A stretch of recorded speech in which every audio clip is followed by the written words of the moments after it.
Welcome to another in our series of Kehillat Israel podcasts. This is a recording of Rabbi Amy Bernstein's weekly Friday morning Torah study.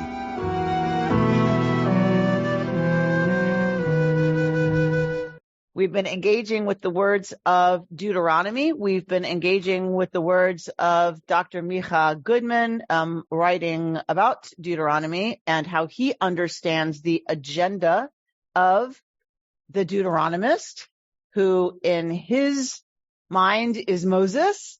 Doesn't matter. We don't have to agree. We can have a friendly disagreement about who the Deuteronomist is, but Micha's insights into what the agenda and concerns of the Deuteronomist are the same as we might come to if we think it's somebody writing at the time of King Josiah. Speaking of kings, that is part of our parsha this week. So if you look on your Zoom, on the Zoom screen, and you see the blue, you see a profile of RBG, and you see in there, tzedek, tzedek tirdo, justice shall you pursue. The theme of much of Deuteronomy is how to achieve that. How do we achieve a society that is reflective of one that is pursuant of justice?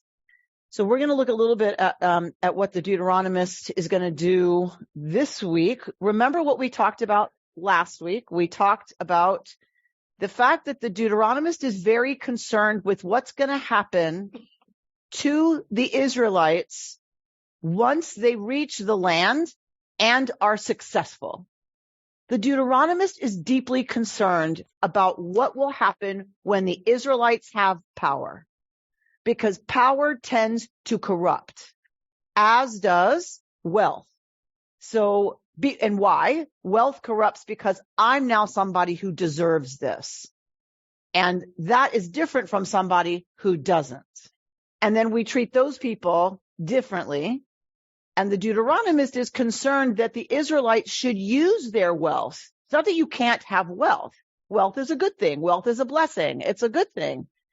The Deuteronomist is concerned that wealth is going to lead to a way of behaving in the world that's going to oppress those who do not have wealth.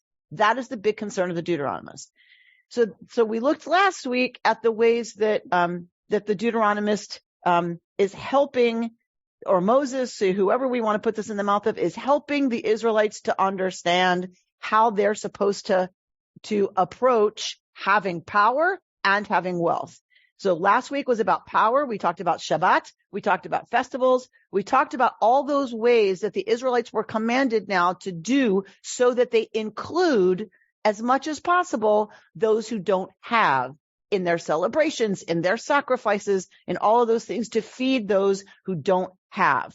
So the widow, the orphan, your male and female slaves, right? All of those folks, you make Shabbat so that they get to rest like you do. Shabbat as the great equalizer. So that you liberate as God liberated us from slavery. So that's a lot of what we talked about last week. Where did we end last week? We ended last week with sacrifice, and all of that can only happen where now? In the temple. Where's the temple? They don't have it yet, but we know, where does the temple wind up being?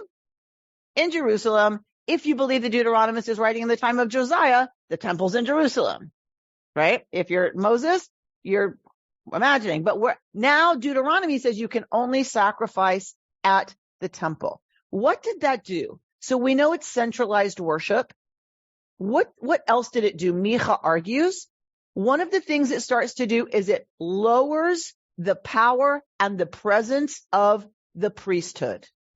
Because we talked about now, you don't have priests serving at local shrines. People used to bring their sacrifice to, in Tel Aviv, in Yafo, in Akko, in Beersheba. They could bring their sacrifices, and the local priesthood would, preside over those sacrifices.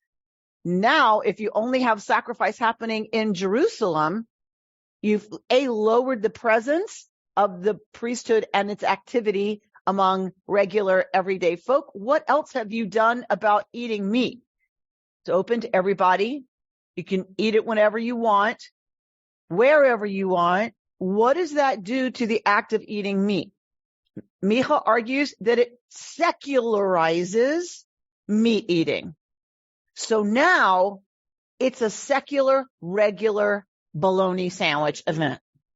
What you've done is you are taking those religious rituals out of people's daily lives.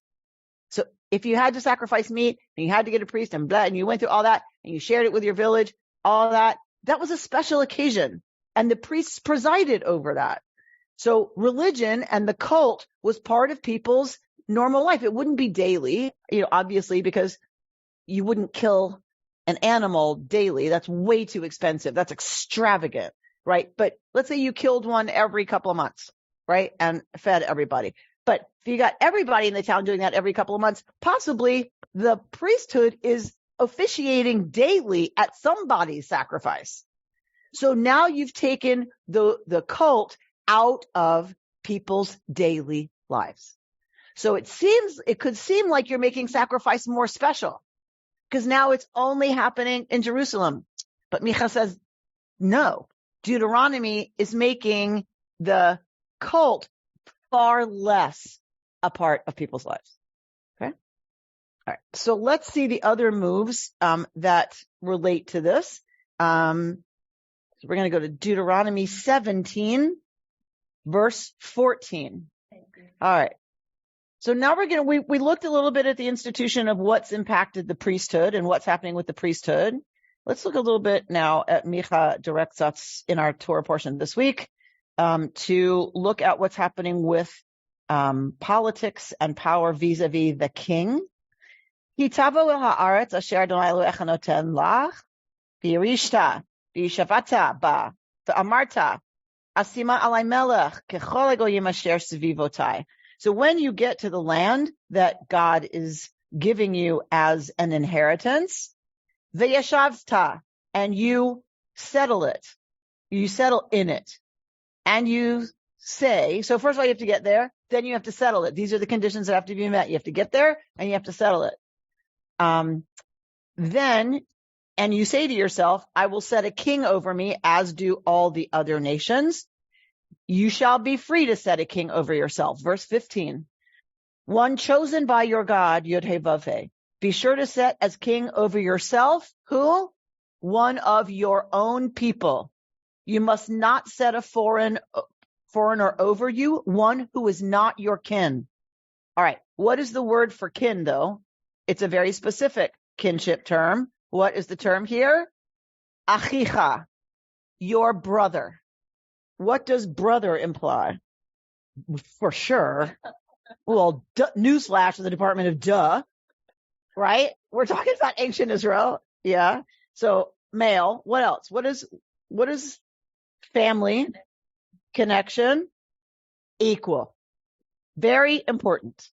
Achicha, your brother, your equal. So already we know something about the position of king. It is your brother. It is your equal. Somebody you have a connection to, but the understanding is that it's a parallel plane. No, exactly. Not somebody who just somehow got royal because you were born royal. That's going to change, though, of course. It says chosen by God. Was this the source for the divine right of kings? It's a very interesting question because that's all that's said. We don't know how that is, right? We don't know how we know this is chosen by God, right? Moreover, someone. So who are you not supposed to set over you? Nochri, someone who is a foreigner, but we're going to look a little bit at the word nochri. It comes later to be used as the term for Christian. Later. All right. All right. 16. Moreover, he shall not keep many horses or send people back to Egypt to add to his horses. Since Yod-Heh-Vav-Heh has warned you, you must not go back that way again. He shall not have many wives, lest his heart go astray, nor shall he amass silver and gold to excess. When he is seated on his royal throne, Pay attention. What is he going to do? He shall have a copy of this teaching written for him on a scroll by the Levitical priests. Let it remain with him and let him read in it all his life, so that he may learn to revere his God, Yud-Heh-Vav-Heh, to observe faithfully every word of this teaching, as well as these laws. What is teaching here in Hebrew? Torah. HaTorah Hazot, this Torah. So you'll see in a lot of places that the king is required to write a Sefer Torah. No. HaTorah Hazot, this Torah, meaning Deuteronomy. To observe faithfully every word of HaTorah Hazot, this Torah, as well as all these laws. Thus, he will not act haughtily toward his fellows or deviate from the instruction to the right or to the left, to the end that he and his descendants may reign long in the midst of Israel. So that's also an indication that it is inherited, he and his descendants. So it is going to be inherited. Yes, we know of the house of David. So according to Micha, he has I told you, a lecture series from Tikva. You can sign up for free to watch it. It's an amazing lecture series on Deuteronomy by Micha Goodman. He says that when we look at the ancient Near East and we look at the role of the king, one of the most important roles of the king in the ancient Near East was that the king was the high priest, right? So the king functioned as the priest, so has a special relationship to the gods, and then, mitigates between the people and the gods. That is a very common role in the ancient Near East for the king. So what does that make stand out to you about who's supposed to be your king? Here, the separation of church and state. Separation of church and state here. Aaron is not the king. Aaron's the high priest. But you can set one of your brothers, meaning one of y'all, over you as king. Aaron remains high priest. There's a separation of powers here that Deuteronomy is very concerned about, that stay the case, right? So the monarchy itself as an institution, this is the only place it's talked about. Okay? This is the only place we get a mention, but this is the only place the monarchy is talked about. And in the very place that it's talked about, what it talks about is limiting the role of the king, limiting the power of the king. So we hear a lot, about prophets and about other folks. We don't hear a lot about this king business. So when you come to the land and you settle it and you want to appoint a king, some of our commentators say, okay, that's fine. Israel's finally going to be like all other nations. That's a good thing. That's what you do. And some of our commentators believe this is a bad thing, that God is not happy about this, that's why it's phrased, when you get there and you say to yourself, I want a king, God is giving in to it, but it's not the desire. It's not the order of things. It's not God who says you should have a king. It's like y'all decide you want a king. Okay, you can have a king, but it can't be someone foreign, and it can't be somebody who, we're going to look into the details a little bit more about what the king can't do.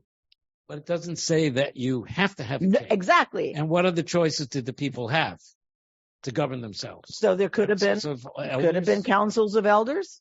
I think there should be a council of grandmothers running the world, and then I think the world would look very, very, very different than it does. They don't?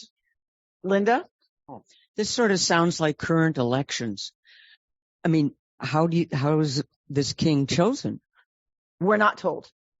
Okay. We're not told here. I think it's one of the arguments for saying this is written when there's already a king, right? It's not written in the desert where then there probably would be something about that, right? So Susan argues that with a council of grandmothers, we'd all be a lot more indulged.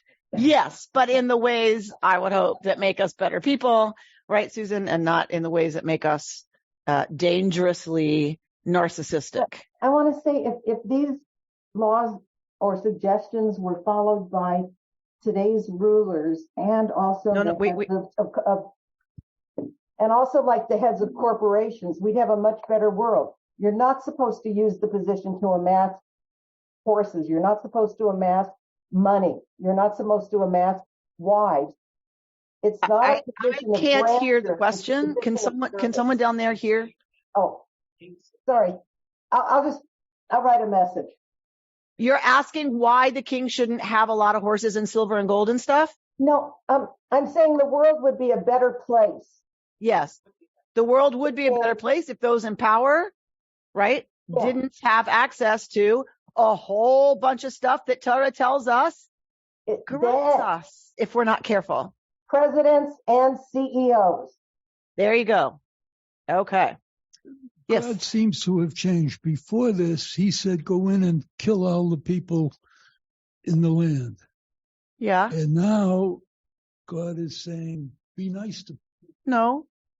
Where's the contradiction, George? They kill the entire... Canaanites. Get rid of all those pagans. You're not supposed to be nice to everybody. Of course, we take in people all the time.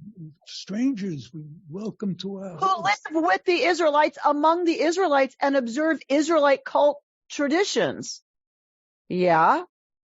What do you see here that's about the Jebusites and the other folks that are supposed to get gone? No, but the inconsistency of killing a group and not just having them work for you as slaves like other people. And this says, be very nice to people. Okay. So, I don't want to go off on too big a tangent. Okay. But George, look at our society. Don't we say we should be nice to people? Shouldn't there be justice? All men are created equal. Tell that to a young black man being stopped by a cop. There is nothing about human nature that says we treat everybody the same. We should. But don't we say lock up criminals? Don't we say kill people who commit treason? Don't we say there's lots of mitigating factors about who we treat how? Yes? Right? I mean, of course we're contradictory. We're humans. But the text is very clear. You have to conquer the land. That means you have to kick out the people who are there. Then when you have settled and made it Israelite, this is the law that you're supposed to do in your settlements with the people who are living with you, among you, observing your laws, right? We have this wonderful declaration of we have this wonderful everyone's created equal after we killed all the natives and put them on reservations where to this day we deny them their rights. You see what I'm saying? It's like you have the as it should be, and then you have what actually is written also in what is. Like, they have to be on the reservation. That's the law. Well, under the same constitution that says all men are created equal, really? It's a justification for the atomic atomic bomb in World War II. Exactly. So, I mean, I'm not saying there isn't contradiction. I'm saying it's the same contradiction we've always had, right? As human beings, that we say we put out our ideals, and then when you actually try to implement that, right, it looks very different. So the king is not supposed to be nice to everybody. God forbid, right? The king just isn't supposed to be so full of the king's self. We accept the stranger when they agree with us. Well said, Dana. Well said. And we accept the stranger when they agree to live by our laws. That's very different than the pagans who are living by different laws, right? Who might tempt the Israelites to live that way. Okay. So let's go back to our text. So the king has to be Israelite. You're going to choose a brother from among you. So notice it's not father language, says Micha, right?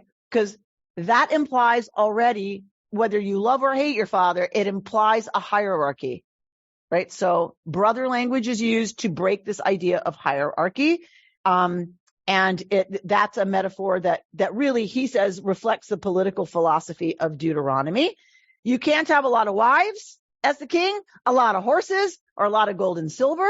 So why don't you want to have too many wives?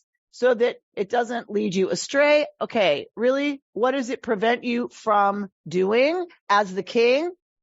Well, yeah, you can procreate. Like, that doesn't seem to be the challenge. Israelite men can have more than one wife. So, it seems, according to Micha anyway, that you don't want too many wives because you don't want the king through his family to have too many political alliances, because that could lead to the king having too much power, right? If y'all don't agree with me and don't agree to do what I say, I'm going to get my brother-in-law, who's part of the Egyptian royal family, to have a little chat with Pharaoh, right? So the king, if the king has too many alliances through marriage, can become too powerful. You can't have too many horses. Why is Torah concerned about how many horses a king has? Exactly right. The king cannot amass an army that is so big that it threatens the people. And the king has to live under the law, which the king has there. Right. So we're going to get there. It says exactly right. We're going to get there. It's legal. We're going to get there. So no, can't have a lot of horses, because we don't want too big a military that the king controls. And gold and silver. Why is Torah concerned that the king shouldn't have too much gold and silver? How did he get this gold and silver? Right, Robert? How did he get the gold and silver? Taxation. You shouldn't overtax the people. The king shouldn't overtax the people and stress the people out to pay for the king's luxuries. One theory is that that's the reason the unified north and south, this unified kingdom of Israel fell, was because Solomon overtaxed the people and weakened Israel from the inside, which made her vulnerable to attacks from the outside. That and infighting and hating each other and polarization brought down the Israelite experiment. Just saying. So the first place, Micha says that we get a discussion about the monarchy. Already it's about limiting it, right? And comparing it to the ancient Near Eastern traditions. It's very, very different. And so the other thing he points out is he says, when you get to the land and you settle the land, then you can choose a king from among you. What does that mean? The king is not the founder of the land and the country and the people, right? So often, right, the king is given that title as the one who founded this, right, business. You have to wait till after you get there, after you're settled, after everything's set up. The king comes from among y'all who got here together. All right. So important, like we said, that the king is not from the tribe of Levi, is not a priest, separating like political power, religion from this arm of the government. And so the limited power, to Bert's point, is that this limiting of power is specific in lots of ways that we just discussed. And that, like Bert said, the king has the book of Deuteronomy written and then is supposed to have it and is supposed to read it and is supposed to follow all the laws in it. This is the basis for liberal democracy. The king is subject not to a direct relationship with the divine, not to the magic of the cult. The king is subject to what? The law. What about their children inheriting the throne? They do. But that begins the bad cycle, doesn't it? It could. Depends on who the kid is. Depends who the kid's kid is. Right? David chooses Solomon. Doesn't give it to his firstborn. David chooses Solomon. Right? Because he prefers Bathsheba. Remember the one he saw bathing on the roof? He sends her husband to the front lines. Dead now? Mm-hmm. That's whose son becomes king. Okay. So I shouldn't have too many wives as the king. The king in our text is not described as building monuments, winning wars, beating up, right? Is not described as building an empire. Our king, says Micha Goodman, how is our king described? Is someone who reads a book every day. All the days of his life, he's supposed to be reading HaTorah Hazot, Deuteronomy. He's a yeshiva bucher. That's who the Israelites have as a king. They have a yeshiva bucher, right? This is very Jewish. This is very, not anymore, unfortunately. All right. So, then he brings us to Deuteronomy 19 and 20. What was that again? Deuteronomy 19 and 20. He's reading the book every day of his life, so he will not act haughtily towards his fellows or deviate from this Torah, that he and his descendants may reign long in the midst of Israel, so that he will learn to be in awe of God and not to become proud and think he's above everybody else. The king is always exposed to those who obey his orders and revere him. Therefore, what could that do to someone? Right. I'm an Right. egomaniac. Exactly. Becomes an egomaniac. A narcissist. A narcissist. Could you imagine? Could you imagine? Possible.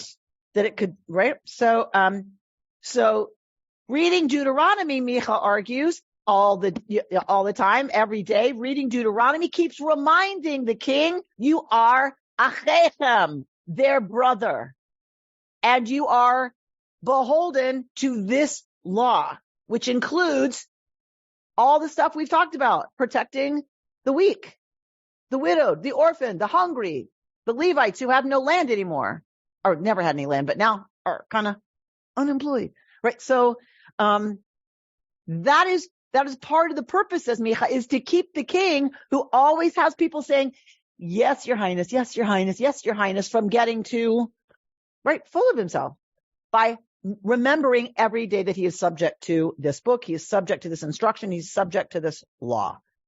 So Micha argues that often the boldest statement made by a text is in what it does not say. And he says, what does this not say about the court and the prophet? It says we're supposed to obey them. You have to listen to the words of the prophet, and you have to listen to the rulings of the judge in the court system set up here in Deuteronomy. What does it not say about the king? That you have to obey the king. What does it say? The king has to obey the law. We are not told we have to obey the king. I mean, it's assumed, I'm sure, but we're told you have to obey the word of the prophet. You have to obey the word of the judge. It doesn't say you have to obey the word of the king. It does say the king has to obey the law. And often in the ancient Near East, the king would use their position in the religious system to say that what they say goes because the God told them this is what's supposed to happen. So when the king speaks, it's actually, in some ways, God speaking. And here it's very clear God has given Deuteronomy, right? And the king is subject to the will of God through the law that's given to everyone equally. Okay, 17:20. Thus he will not act haughtily towards his fellows and deviate from the Torah right or left, to the end that he and his descendants may reign long in the land of Israel. If you want a dynasty, what must you do as the king? Follow the law. If you want a dynasty, if you want your sons to reign after you, then you have to keep the law. That is very different, right? As an approach to maintaining power, then you make sure you have the biggest army. You make sure you have the best allies in the neighborhood. You make sure of all that so that your son reigns after you, or else, right, you're in trouble. You could be overthrown.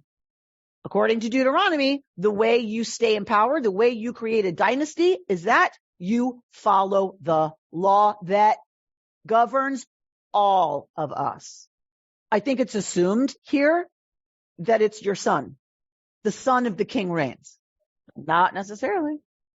And we have lots of stories. I know Judith keeps wanting us to get there. We have lots of stories about children who rebel against their father, the king. Children rebelling? Like what?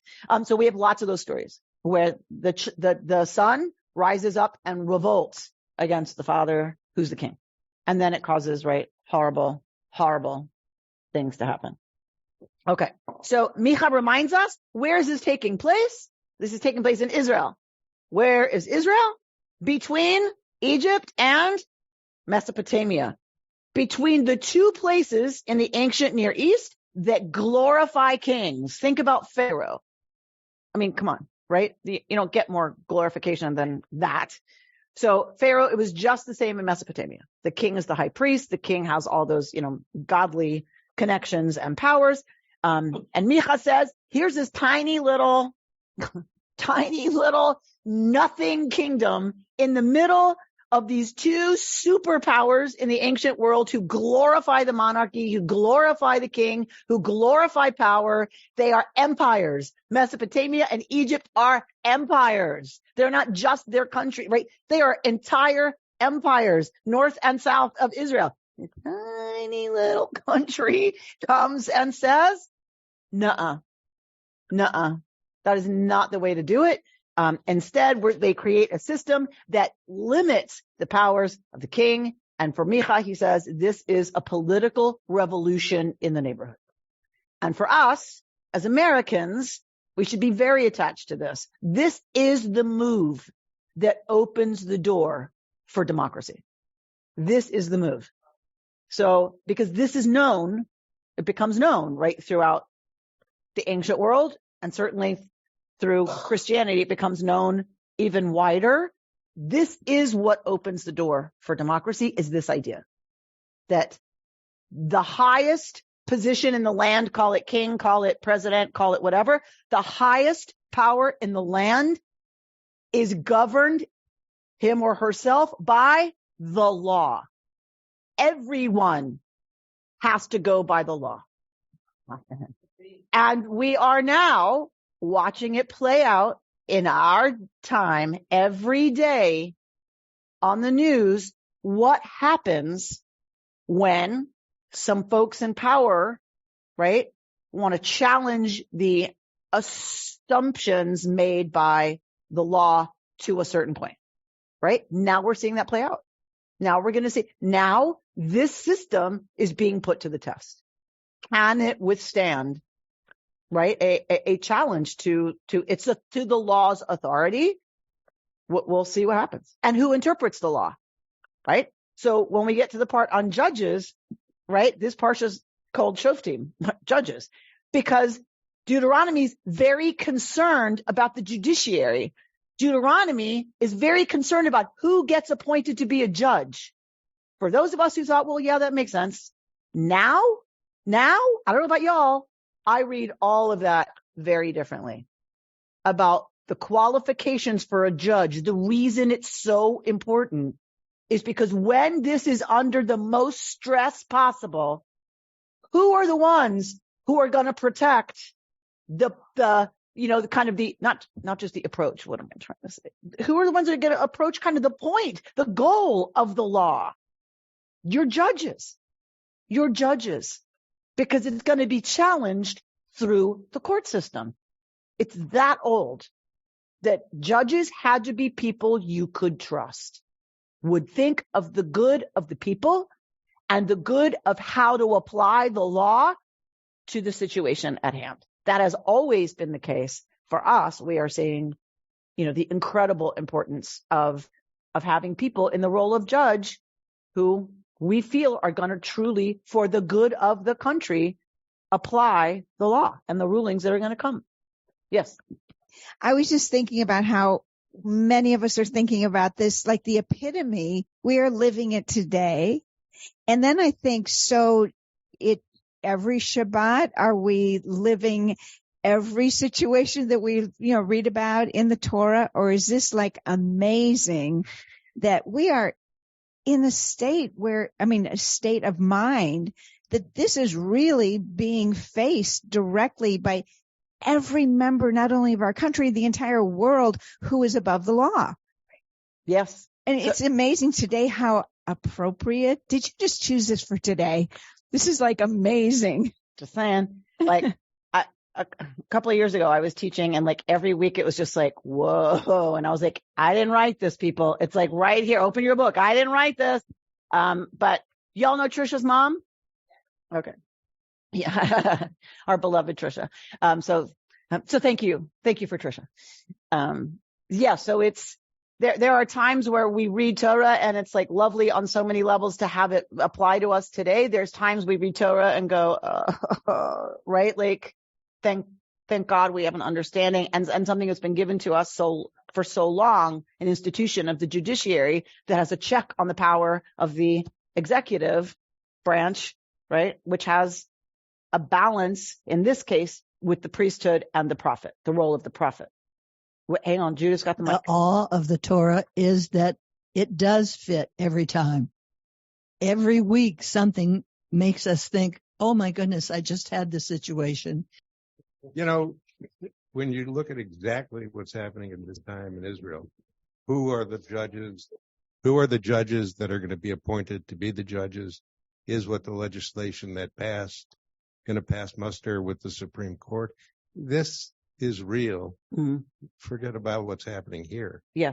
There, it's much closer to reason. Well, I'm not sure they're equally charged in different ways. Different aspects of the judiciary are equally charged. So there, the argument and the protests are directly related to a reform of the judiciary. But there's a lot underneath that is sparking tens of thousands of people being in the streets for this many weeks in a row. So it's not, I just sent out a video. It's on my Facebook page. I'm surprised I have like 2 hits. I'm like, what happened?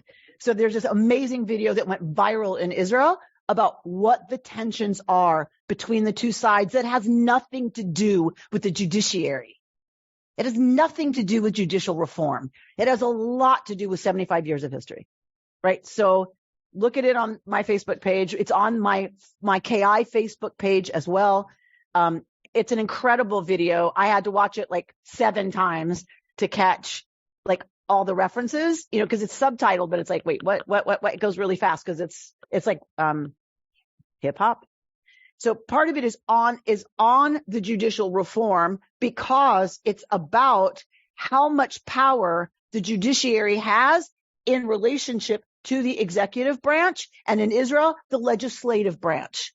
Because let's be clear, in Israel, there is no constitution. Dana asked earlier, well, are modern and political leaders in Israel subject to follow the laws of Deuteronomy? Well, no. They are required to follow the laws of Israel. So who decides what the laws of the land of Israel are? Who votes on what the law is in Israel? They don't have a constitution. So ironically, who votes on what the law is in Israel? The Knesset. The Knesset is parliament. The Knesset, the members of Knesset are elected by the people. Follow me?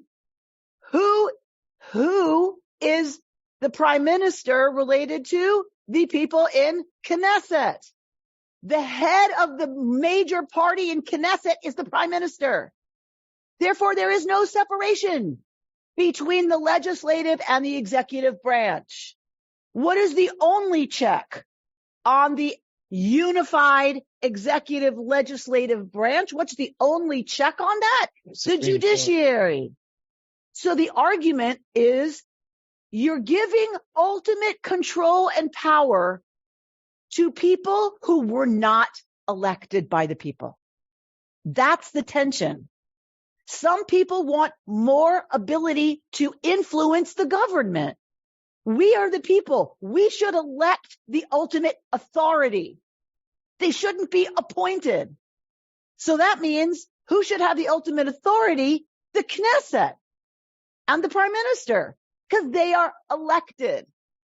Other folks are arguing we want protection from the government. Some are arguing we want the power through the government. We, the people, want power through government. That means limit the power of the judiciary. Other half of Israel is saying we want protection from the government for minorities, LGBTQIA people, Palestinians, Arabs, right? So we want protection from the government. The only way you can get that in Israel is through the judiciary. That's the conflict right now. Plus a whole bunch of stuff that's underneath that about why people are suspicious of one or the other of those. Right? Okay. So that is what's happening. So just like here, this idea is under a lot of stress. And how it's going to get figured out is now a real question that is really frightening, right, to a lot of us, and in Israel as well. It is remarkable that the protests have been peaceful because they are passionate, and there's a lot of pain, and there's a lot of anger in the streets right now. They are waving Israeli flags. That was a conscious choice. To wave huge Israeli flags to protest, and every march begins with the singing of Hatikva. They make Havdalah, and then they sing Hatikva, and then they have speakers and, whatever. It is a peaceful protest of tens of thousands every week. And it was an incredible thing to be a part of. And all I could think to myself was, why aren't we in the streets? Where's the protest against Roe v. Wade being overturned, abortion access being denied women in this country? Where's the pushback, right? Again, so, okay, y'all cannot begin to understand what it is to be in the street with tens of thousands of people waving the flag of your country saying we will not stand for this. You can't compare it. I'm not saying we're not doing anything, but I was just very aware, standing in the streets in Israel, like, where are we? Like, if you see a bunch of American flags and tens of thousands of people marching with them, are you expecting a peaceful protest in this country? No, because it's been co-opted, right, by a certain element of the population, right, by an aggressive nationalist, militaristic, right, and that was the power of standing with an Israeli flag, because these people are saying we are deeply patriotic. We love this country, and because we love this country, we're not going home. Every Saturday night, we're going to drag our tired tuchas here to this plaza. And everybody in Israel who's committed to this finds the march in their city. And if they're visiting, my friends came from Haifa and to stay overnight. They were staying over Saturday night. And they said, okay, you have to take us to the protests in Jerusalem, right? That's what everybody does on Saturday night. They find the protests wherever they are, because they're committed. And it was an incredibly inspiring thing to have a deeply patriotic, peaceful protest for change that I just wish we were having more of a robust presence of that here. I think in my spare time. I think we should talk about why we're not seeing more people in this country standing up. You'll have discussions when you're in small groups. I know my wife is, to the point that she's thinking of leaving this country and moving to Israel if Trump gets elected. But we don't see people standing up. And I'm not sure I understand why. Yeah. I think there are people who are trying to make these protests happen. And when the thing that you get on the other side is police with assault rifles, those movements can't grow because they're immediately going to get killed. But real fear of the other side. The danger is very real. Are you saying the real fear is of the police with rifles? Yes. Having been bottlenecks in yeah, I was saying the fear of the police is very real. Leah's saying. Susan Cohen, did you want to say something? Just that I was in Century City protesting as a young lady when we were attacked by the police and beaten and tear gassed. And so it has happened here. Yeah, so Susan is saying she was protesting in Century City and the protesters were attacked by the police.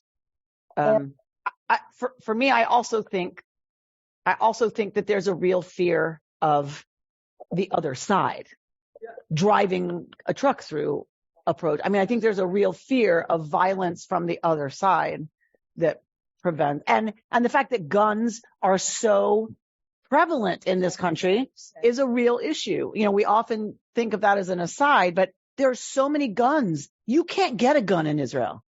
Unless you're on active military duty It is very difficult to get a gun in Israel. And everyone in Israel is trained to use a gun. Everybody's respectful of what a gun does. And someone made the point that everyone in Israel has served in the army. So everyone in Israel has served under a command structure and knows self-discipline and self-control, has been taught that in a way that we haven't. I think I'm very redundant, but I just want to say, look at January 6th. Yeah. And that's what we're afraid of. Yeah. Because it's not just the police. It is an entire body of people that feel that they have the right to kill anyone they disagree with. So the innocent ones that stand up for democracy in the Talmudic way, in the Torah way, are very vulnerable to irrational thought and AKAs for 18-year-olds or 16-year-olds, really? 13-year-olds? Yep. So it's a very scary. different It's very cultural scary. reality that we're living in. It's a very different cultural context that we're living in that makes a lot of this different. Nick, do you want to say something? Yeah, I think yes to everything that everybody else has said. I also think that the United States is in a different position in a lot of ways than other countries because we are, one, geographically massive, and are decentralized in a lot of ways. Like a lot of times when you do see large protest movements happening, there's a reason they're concentrated in cities and are usually on a city or like a countywide basis. We're just so separated from each other geographically and also terms, and that makes it difficult to, organize and coordinate. Yep. And yep.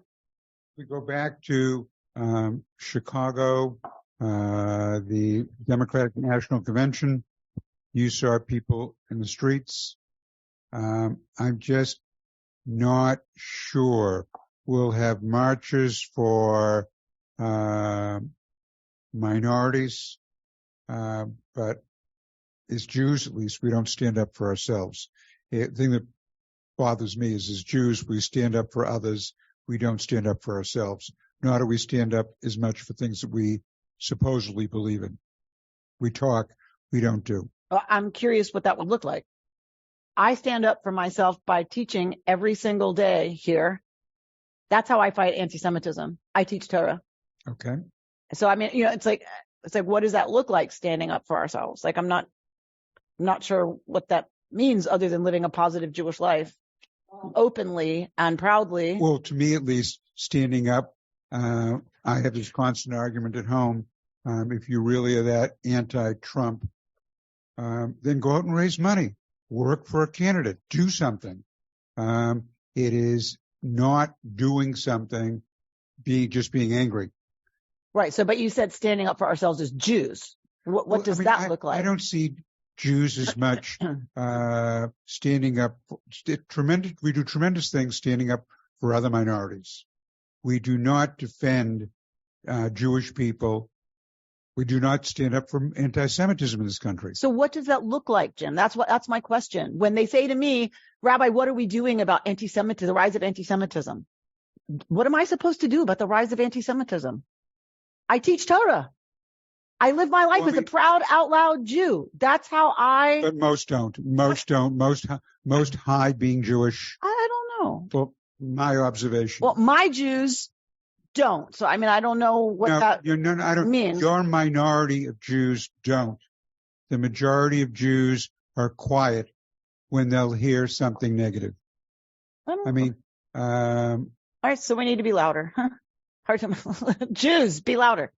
So, all right. So, yes, we're at time. Can we imagine a democracy, says Rabbi Art Green, where the first thing I'll do when I get into office will be copying out the Constitution in longhand, a document that will then remain on the president's desk throughout her term? It might be a bit humbling to some of the people who have held that office. A favorite Hasidic reading of this sees the king here as the Rebbe. In order to be a true Rebbe for others, you need to have the teaching, the Torah, as it says in our Parsha, within you at all times, and be able to read it all the days of, and be able to read all the days of your life in it. This means not only that you read it each day, but that you must be able to use Torah as a way of understanding everything that happens in your life. You must find each day of your life in Torah. The training of Rebbes thus parallels that of psychoanalysts. It is having undergone your own analysis that qualifies you to work with others. Only when you can find all the days of your life within Torah are you truly ready to say Torah to others. You've been listening to Rabbi Amy Bernstein's Friday morning Torah study from Kehillat Israel in Pacific Palisades, California.